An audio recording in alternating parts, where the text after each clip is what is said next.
You don't fully have to think about who is looking at that ad. Sure, they're there on the other end once you capture their email, once they sign up for a demo, whatever. But so today I'm sitting down with you to talk about something that kind of annoys me a little bit. And if you know me, then you know that I often talk about audience research, which is this practice of figuring out who is the audience, who are the people that you're making marketing campaigns for, be it content, paid ads, SEO, anything else. And what are they like? Where do they go online? If you're talking about digital marketing, what do they do? Where do they pay attention? What kind of online activity do they resonate with? What are the topics that they care about? What are the characteristics of this audience, right? Demographics, psychographics, other patterns of behavior, what have you. It's interesting because often when I bring up the term audience research, or even when I see other people talking about it, I hear that audience research is a little niche and that not a lot of companies care about introducing audience research into their marketing mix. And I think that's complete crap. Sincerely, I think that's a BS assumption and it's not true. And this claim that audience research is niche and that not a lot of marketing departments are even interested in it and not a lot of companies budget for it is so strange to me. Because if you're doing any marketing, you have to know who you're marketing to, right? And if it's digital marketing, you have to know who are you marketing to and what do they do online. And that's it. That's audience research, looking into that. Who is it? What do they do? Etc. The belief persists that it's niche, that not everybody does it. What is this term? Not a lot of people look it up. If you look at like search traffic or the amount of marketing content around it on any channel, honestly, if you bring up that topic in conversation with marketers, people will sometimes ask you what that even means. And I think that there are two main reasons for why this happens. Number one, I think it's because of terminology. A lot of people don't use the term audience research, but if you say the term target audience, suddenly everybody knows what you're talking about. They will tell you all about who their target audience is, how they found them, how they target them, especially if there are people who do a lot of ads. Few content people do the same. And they probably have a set of tools and techniques that they already use. So just the term audience research on its own seems to be a little more niche. But if you say, target audience, if you say market research, customer research, those are adjacent. But once you dig in, I found that there's a fair amount of activities that companies refer to as market research and customer research that actually fall into this whole bucket of audience research for creating marketing campaigns and figuring out who you're marketing to. Of course, there's this separation between market research and audience research.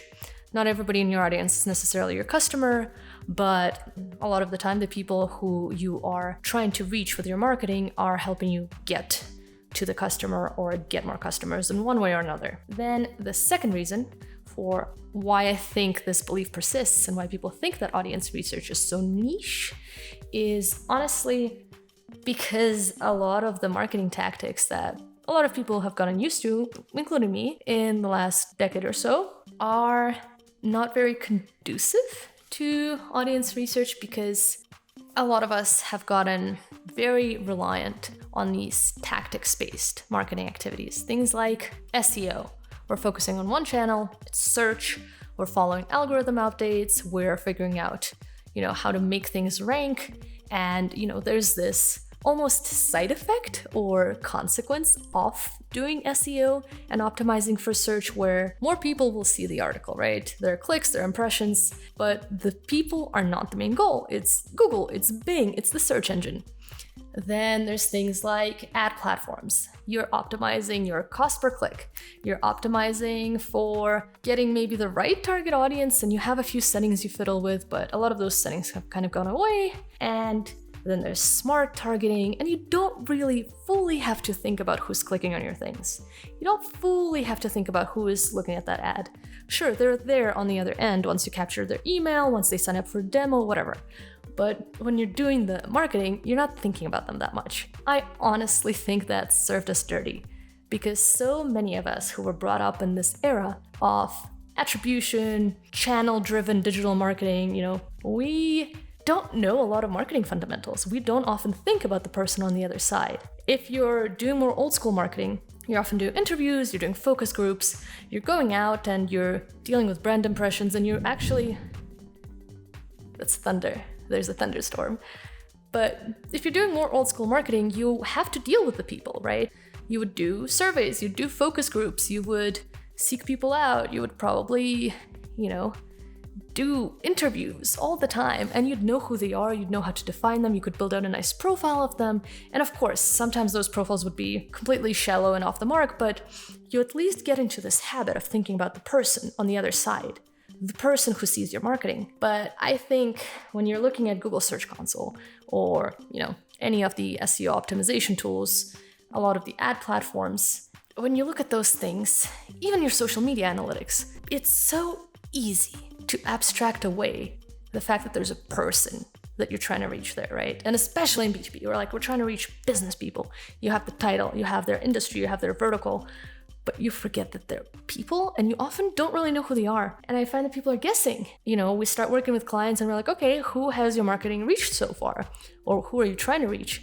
And they tell us about people coming in on sales calls, sure, but within their marketing and who they want to see their content, they're just kind of guessing or copying competitors. And they don't make this jump from, these are the people coming in through our demos, and these are the people who we want to reach, and this is how we do that. I honestly think that the muscle of looking into who are you marketing to, who are you trying to sell to, is atrophied. It's weakened in so many of us. And now that we're having to deal with, there's a recession, marketing's harder than ever, we gotta show results, but also attribution's getting harder, third-party cookies are dying a little bit, there's a lot more privacy, people are kind of jaded, SEO's changing all the time, and you can't really invest into any one channel, social media platforms are changing.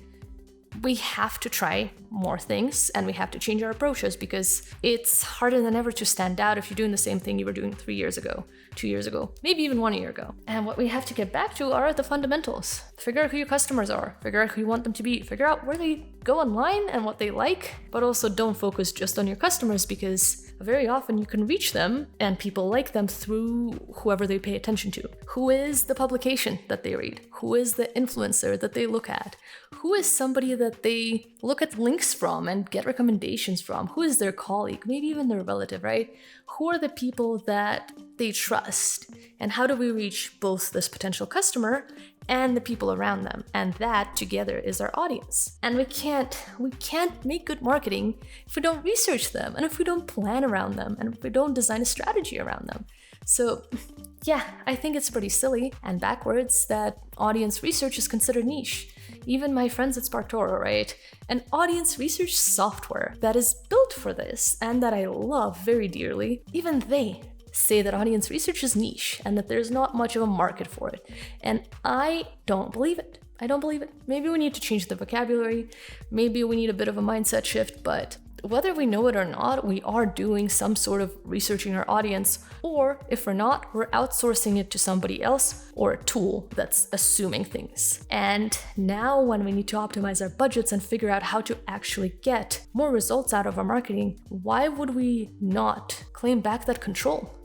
And why would we not invest into getting a deeper understanding of the people that we're trying to reach and influence and take action?